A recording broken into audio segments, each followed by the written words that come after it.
At 50 years old, I was delivering pizzas in a beat-up Honda Civic, rain dripping through a cracked windshield, when an old man dropped to his knees on his front porch. The December storm had turned the streets into rivers, and all I wanted was to hand over his large pepperoni, collect my $12 tip, and move on. But this man, Walter Drummond, just stared at me, his hands trembling like he'd seen a ghost. "Dear God," he whispered, "you're Thomas Reeve's son, aren't you?" I froze. Nobody ever said my father's name. He died when I was 2.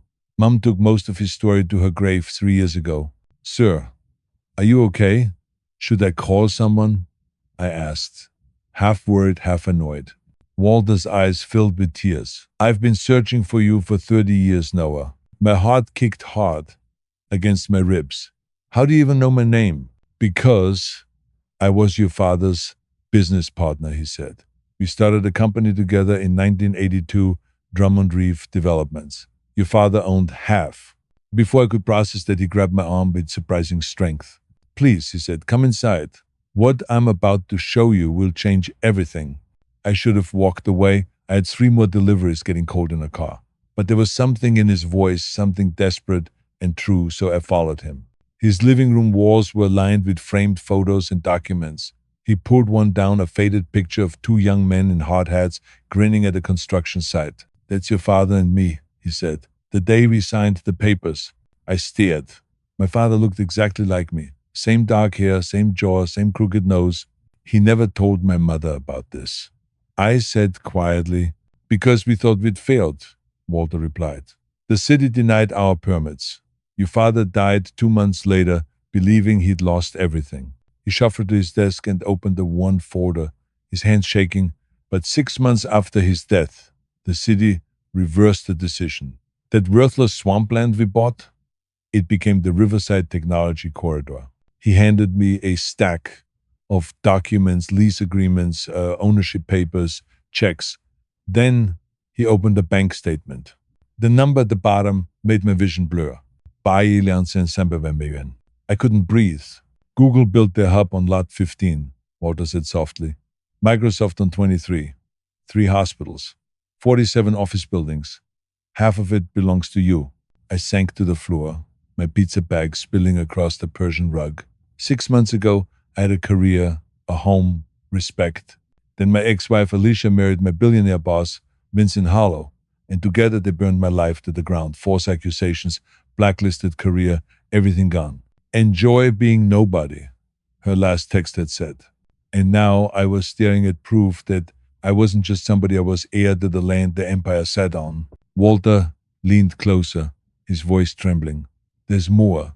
Vincent Harlow's headquarters sits on Lot 47. He's been our tenant for 15 years. I looked up sharply. "You're saying he rents from me?" Walter nodded. "And your father insisted on one clause: any tenant who violates ethical business practices can have their lease terminated in 30 days. My mind raced. My daughter Bethany struggling through nursing school, my son Christopher trying to help with money he didn't have. All the nights I delivered pizza to people who used to call me boss. I stood slowly, feeling something inside me I hadn't felt in years. Power.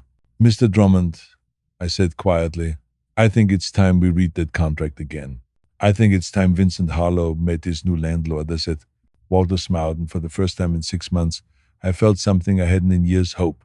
Not the kind that comes from money or revenge.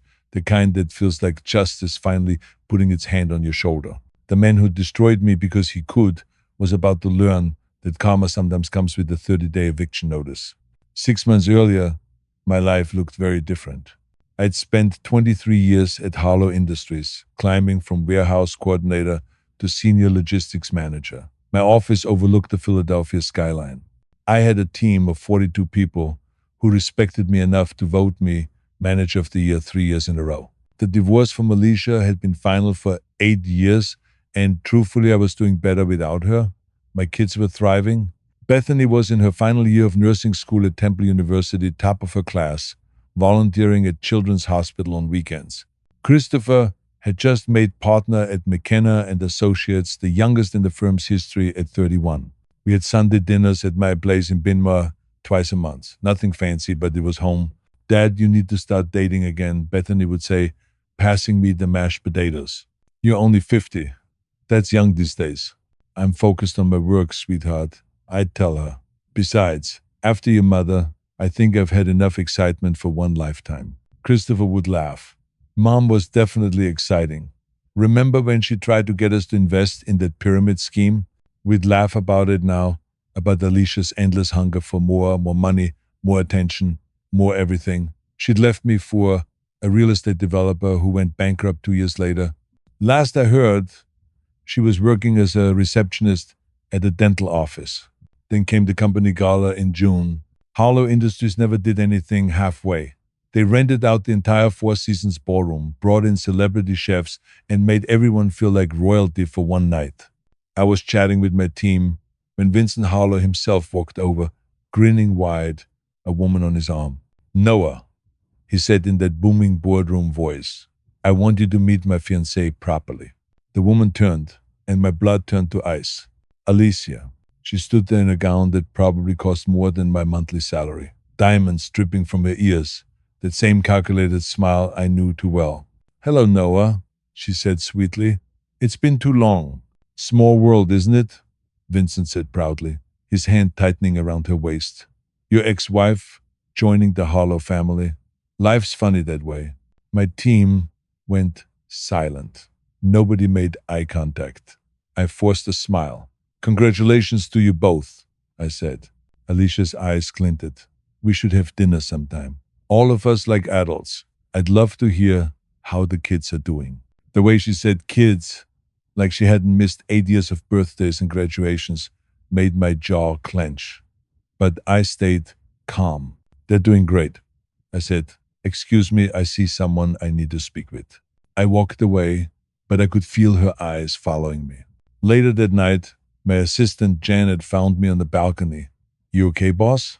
That looked rough. It's fine, I said. Ancient history, if you say so. But that woman looked at you like a cat that just spotted a mouse. She was right. Over the next few weeks, Alicia began appearing everywhere. Lunches with Vincent. Sitting in on meetings she had no reason to attend. Smiling at me from across the room while whispering in his ear. Dad, something's wrong, Christopher said one night at dinner. You look exhausted. It's just work stuff, I told him. Vincent's fiancée is Mom, Bethany said quietly. It's fine, I lied.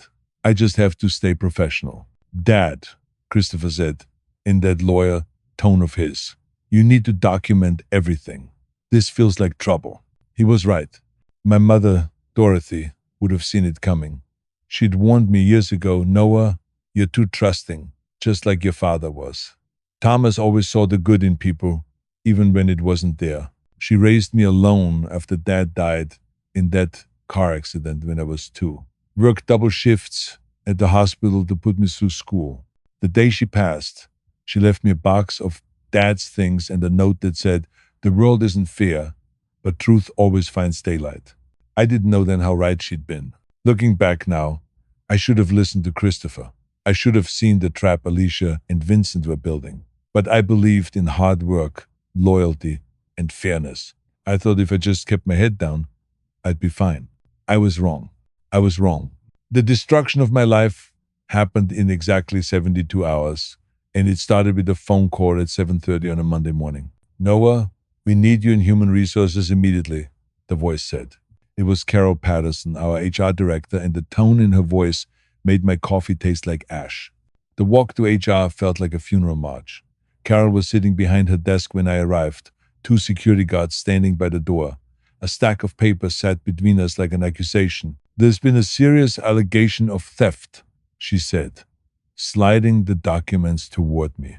$2 million worth of inventory is missing from warehouse 7. The digital access logs show your override codes were used every single time. I stared at her. That's impossible. I haven't been inside warehouse 7 inches months. The records say otherwise, she replied. Every transaction has your digital signature 47 separate diversions over the past 90 days. My hands shook as I flipped through the papers. There was my access code, my digital signature, my supposed login times, all of it at hours when I was home asleep. This is fabricated, I said. Check the security cameras, they'll show I wasn't there. Her expression didn't change. The cameras malfunctioned during all relevant time periods. The backup system also failed. How convenient, I muttered. Mr. Harlow wants this handled quietly, she continued. Resign now. Sign this non-disclosure agreement, and there won't be criminal charges. Criminal charges? For something I didn't do? I want my lawyer. That's your choice, she said calmly. But Mr. Harlow was hoping to avoid embarrassing your family. Your son Christopher just made partner, didn't he? It would be a shame if his firm learned their newest partner's father was under investigation for theft. The threat hung heavy in the air. I stood up slowly. I'm not resigning for something I didn't do. Then you're suspended, effective immediately. Security will escort you out. The walk of shame through the office I'd spent half my life building was the longest walk I've ever taken. 42 faces watching silently as I passed. Janet was crying at her desk. Dennis from accounting couldn't even look at me. Tuesday brought the police. 6 officers showed up at my door with a warrant, tearing through my house, confiscating my computers, my files, everything. Mrs. Henderson from next door watched from her window as they led me out in handcuffs. Dad, what's happening? Bethany sobbed over the phone from her dorm. It's a misunderstanding, sweetheart, don't worry. But by Wednesday it was clear this was no misunderstanding. Every major logistics company in the tri-state area had received an internal notice from Harlow Industries about my integrity issues and the ongoing corporate theft investigation. My LinkedIn exploded with people quietly cutting ties.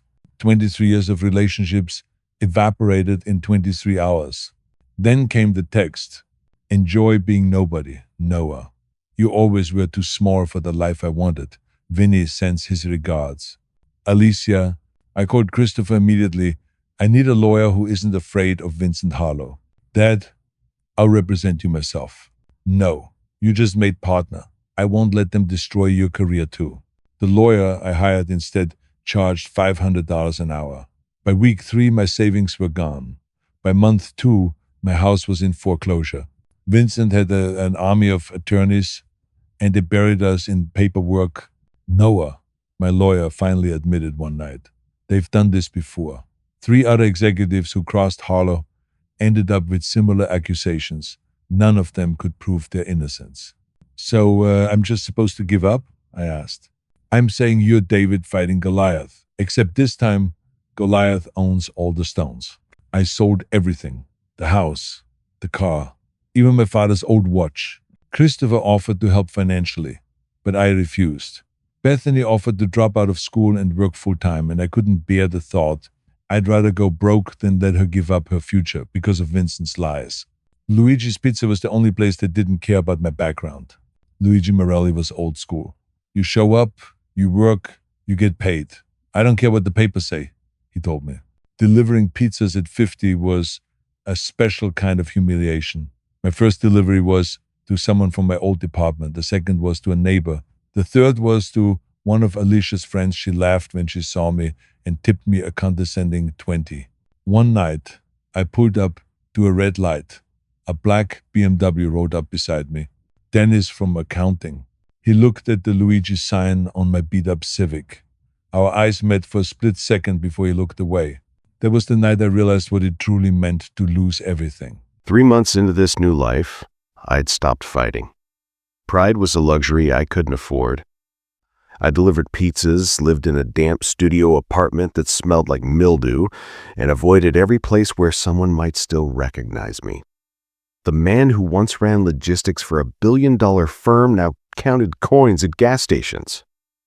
That December night, driving through the rain to Beacon Hill, I thought I'd finally accepted it, this small, gray version of my life. I was nobody, just like Felicia said. The order was for 1247 Beacon Hill Drive. Large pepperoni, extra cheese. $23.50 with delivery. I remember the wipers struggling against the storm as I pulled up to a colonial mansion glowing through the rain. Beacon Hill deliveries usually meant good tips, sometimes enough to cover gas for the whole night. I grabbed the pizza bag and ran through the downpour, my Luigi's jacket soaked through. When the door opened, an old man, Walter Drummond, stared at me like he'd seen a ghost. Then he fell to his knees. "Your father," he said. "You're his son." I froze. Walter pulled me inside, trembling, eyes wide with something between grief and relief. "I've been searching for you for 30 years, Noah. 30 years. His living room looked like a shrine to the past. Black and white photos on every wall, papers and maps spilling out of boxes, a lifetime cataloged in dust. My hands shook as he lifted a photograph from the mantel. "This is your father and me, 1982, the day we started Drummond Grant Developments." Two young men stood in the picture, hard hats in hand, smiling like they'd caught the world by its throat. My father looked exactly like me, down to the faint scar above his eyebrow. Walter's words came in a flood. "Your father and I met on a construction site in Jersey. We were dreamers. Then we found a patch of swamp nobody wanted, 60 acres of nothing. He mortgaged your parents' house to buy it. Everyone laughed, but we believed." My throat tightened. My mother never said a word. "She couldn't," Walter said quietly. "We failed, or thought we did. The permits were denied again and again. Your father was crushed. 2 months later, that accident. He died thinking he'd ruined your lives." Walter's voice cracked. "When I went to the funeral, your mother wouldn't even let me in. She wanted that dream buried with him." He opened an old filing cabinet and pulled out folders yellowed with time. 6 months later, everything changed. The state announced the tech corridor. Our swamp became gold overnight. But I couldn't find you. So I built it for both of us.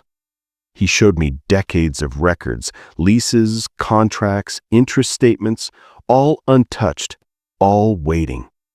Google, Microsoft, hospitals, skyscrapers, all paying rent to Drummond Grant Developments. And half of it, every cent, belonged to a son of a man who died thinking he'd lost everything. 823 million, Walter said quietly. That's your father's share as of today. The number didn't register. My brain couldn't wrap around that much money. But Walter's tone shifted. There's something more important than the money. He handed me a lease agreement. One signature froze my blood. Vincent Harlow. Harlow Industries has been our anchor tenant for 15 years, Walter said. Lot 47, the jewel of the corridor. His entire empire runs out of that building, and the lease comes up for renewal next month. I stared at him. You're telling me Harlow rents from us? Walter smiled, faintly. From you now. And your father insisted on a morality clause in every lease. Any tenant convicted of fraud, theft, or unethical business practices can be evicted within 30 days. He wanted honest people on our land. My pulse thundered. I thought of Felicia's text, "You're nobody." My daughter crying because I couldn't send tuition. My son offering money he didn't have. 3 months of delivering pizzas, while Vincent Harlow sat in his glass tower, destroying lives for sport. "Walter," I said, my voice steady for the first time in months, "I need your best lawyers." "Already arranged," he said. "Patricia Norwood, Kane and Associates. She's expecting your call." Walter smiled softly. "Your father would be proud, Noah. You survived what would have broken most men." "I haven't survived yet," I said. "But Vincent Harlow's about to learn what it feels like when the ground shifts beneath his feet." Within a week, Patricia's team confirmed everything. The inheritance, the records, the leases. The morality clause was ironclad. Even Harlow's army of attorneys couldn't twist it. Patricia looked over her glasses at me. "Mr. Reeve, you don't just own the land under Harlow Industries. You own the leverage to bury him. His entire operation depends on that property. Relocating would cost him $50 million at least." "How soon can we move?" I asked. "We already have," she said, a small smile forming. "Ownership is official. Formal notice has been sent. Harlow's lawyers are panicking." My phone buzzed, Felicia. I let it ring. The next morning, I sat in my old Honda outside Harlow Industries, holding the folder that contained his future. 40 stories of glass and arrogance stretched above me, built on my father's dream.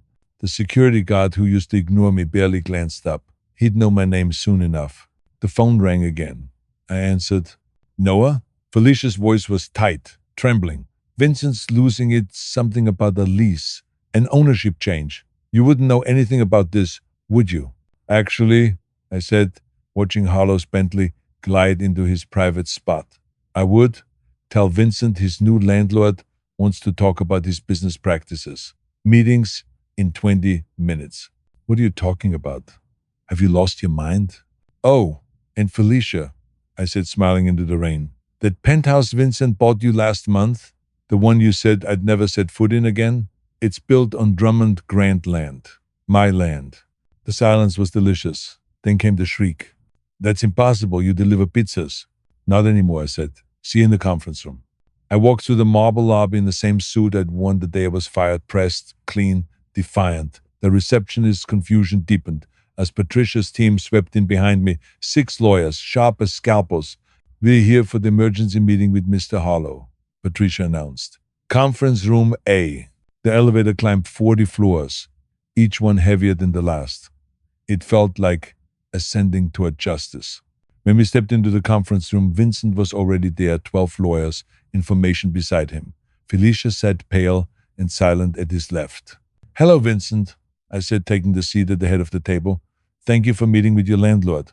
His face went from confusion to fury to fear in seconds. This is a joke, he snapped. Patricia slid the ownership documents across the polished glass. It wasn't a joke. It was inheritance. It was justice. And for the first time in a long time, it was my turn to watch him lose everything. No joke, Mr. Harlow, Patricia said, her voice steady as steel. Mr. Reeve inherited 50% of Drummond Reeve Developments from his late father. As of last week, he's assumed full control of lease negotiations for Lot 47. Vincent's chair scraped violently against the floor. You can't do this, he snarled. I leaned forward, calm as a winter lake. We have a lease that expires in 30 days. It includes a morality clause. Patricia, would you explain what our investigators found? She opened her laptop. 17 former employees have provided sworn affidavits detailing false accusations, planted evidence, and targeted harassment. 3 were accused of theft using the exact same method you used against Mr.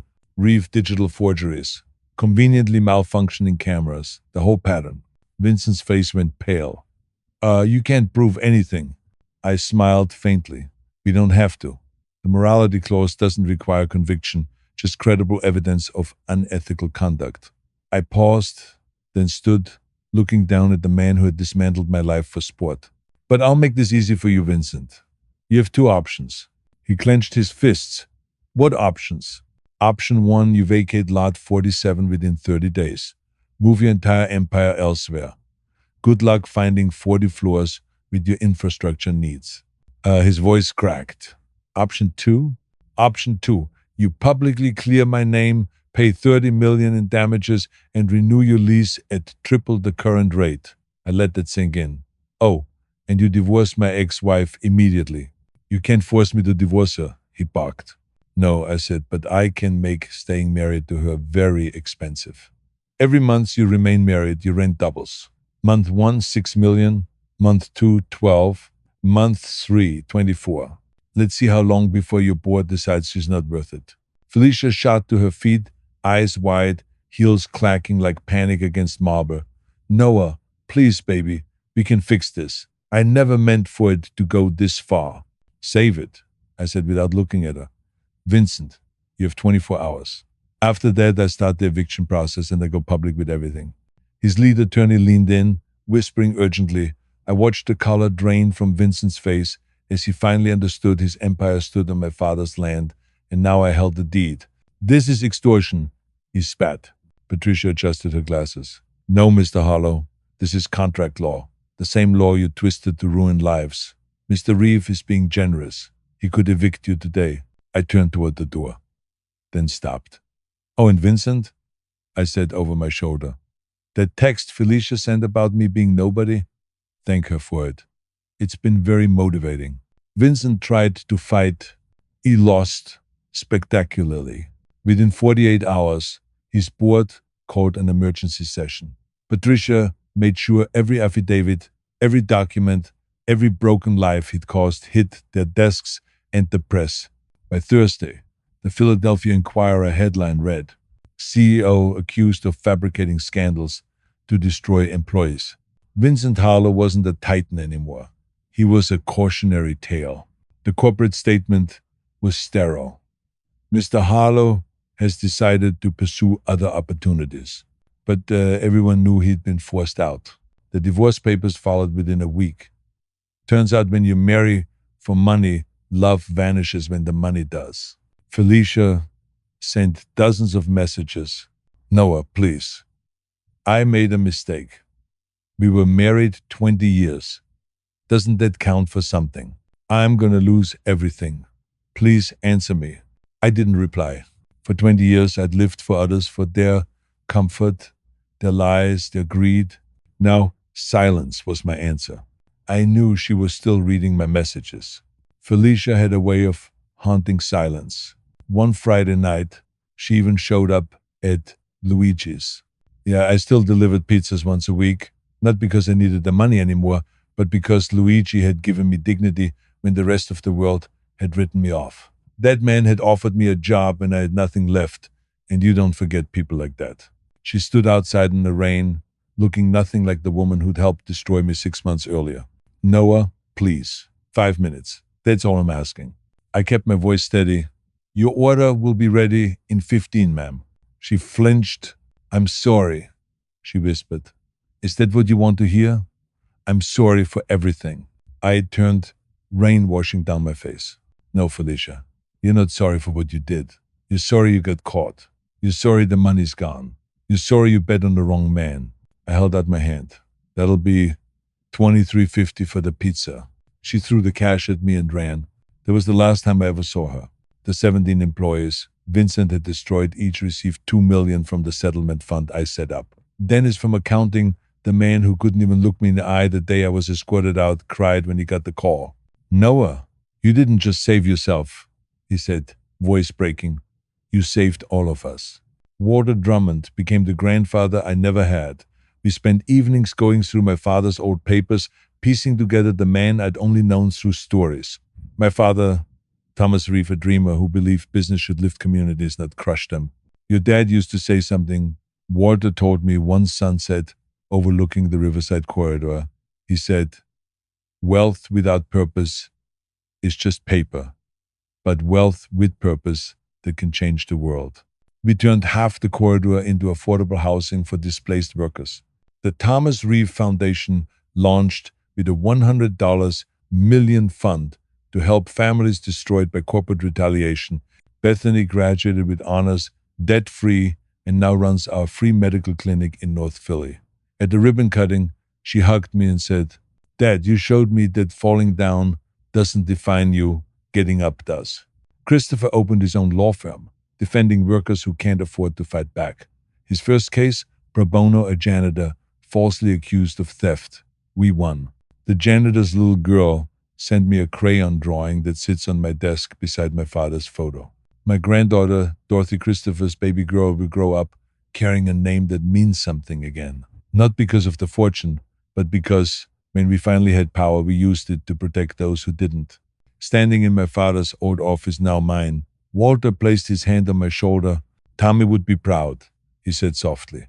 You didn't just reclaim his wealth, you fulfilled his dream. I looked at that old black and white photo on a wall of my father, standing before what was once worthless swampland. He died thinking he'd failed, but he hadn't. He built an empire with integrity. And the best revenge? It wasn't watching Vincent lose everything. It wasn't ignoring Felicia's desperate texts. It was the photo I sent her on what would have been her first anniversary, with Vincent and me handing a single mother the keys to her new apartment. The caption read, "This is what being somebody looks like." She never replied, but she didn't have to, because I finally understood sometimes being nobody is just life's way of preparing you to become somebody who matters. Sometimes the ground beneath your feet isn't sinking, it's getting ready to lift you higher. My father left me more than money. He left me purpose. And that's worth more than 800 million ever could be.